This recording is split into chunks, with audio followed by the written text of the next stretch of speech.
Hey everybody, it's Christine Ernst, the Fat Ass Cancer Bitch, coming to you from the Cozy Writing Cottage here in Sandwich, Massachusetts. It is Saturday, February 14th. Valentine's Day. Happy Valentine's Day. I love Valentine's Day. I make Valentines and I buy chocolates and I give them to my beloveds. I hope there's a Valentine in your day, or at least some chocolate. So I hope you are taking good care of yourselves, which is an important sentence. I send out an email to everyone who is in my writing gym every week, and it always starts with that sentence. I hope you are taking good care of yourselves. And I mean it. But it's kind of code, that sentence. I hope you're taking good care of yourselves.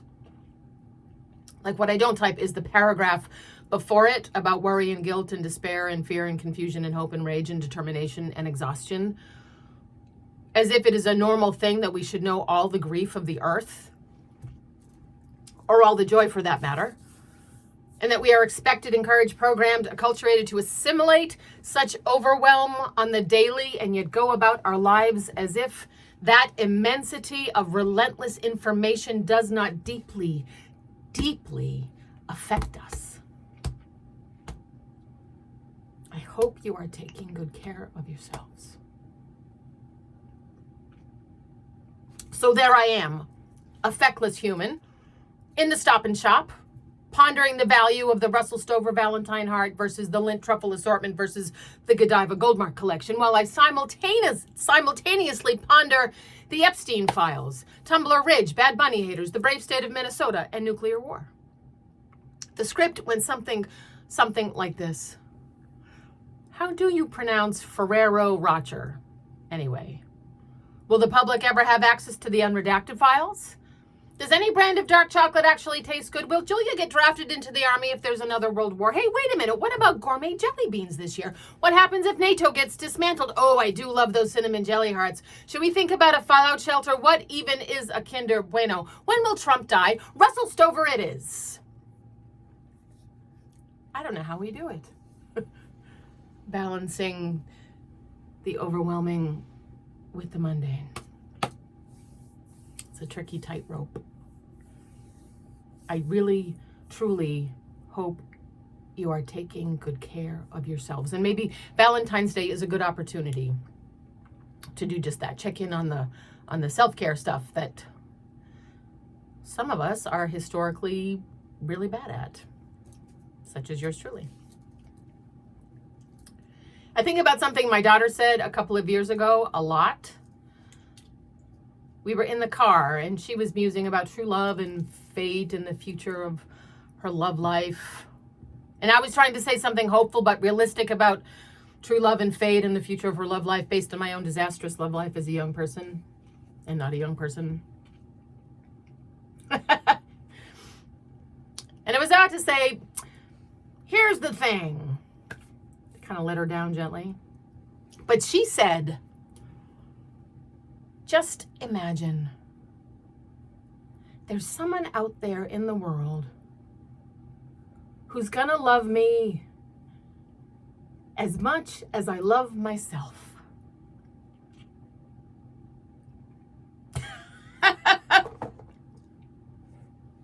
Boom.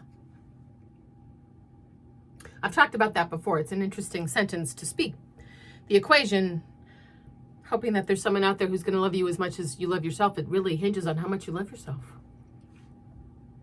Or how much you hate yourself.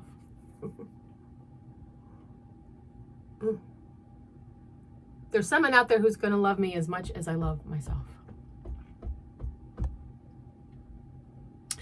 In other news, I continue to be a martyr at home during Michael's recovery from foot surgery. Now in its 143rd, 6th week. He'll be weight bearing sometime next week, we hope, or starting to be weight bearing. It is Valentine's Day, and since Michael is laid up with his foot and also despises any holiday wherein he is required by what he perceives as manufactured custom to purchase a gift, I did myself a solid and purchased a Russell Stover Valentine heart for myself. And I've already started. I had it for breakfast, basically. You can see all the ones I've eaten. There is not a coconut one in this whole goddamn box. I'm very disappointed. But when I was tromping out here to write this morning, to my little cottage this morning at 8, there was a clamshell on my doorstep, right on the stoop.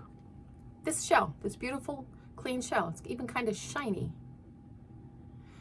So we have this compost bin over here, just like 10 feet away from this door. Michael built it. He uses it. I never use it. I throw all the compost into the woods beyond the compost bin. Yes, I know. Raccoons and chipmunks and even the occasional rat. But I want the critters to feast, especially when there's so much snow. And I am mostly, though, feeding the crows, whom I love. And I've been feeding them for 25 years. My neighbor Suzanne and I have a beautiful, boisterous colony of crows here on our corner. And a few times a year, like 2 or 3 times, the crows will leave me a token, as they are known to do.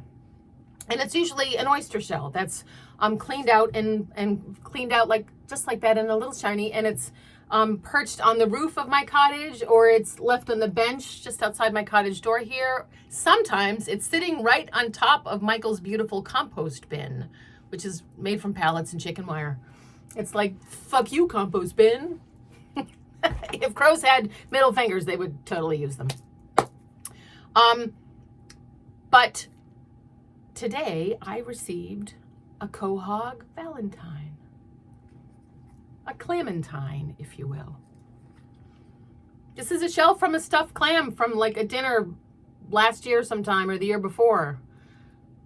And some nice crow went and dug it up out of the snow, or maybe from their hoard of treasure, and brought me a token.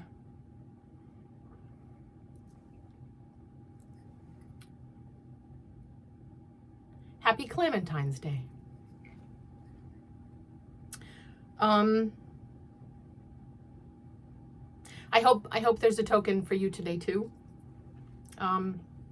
But whether you receive one or not, please know that you are, this day and all the days, especially this day, you are beloved.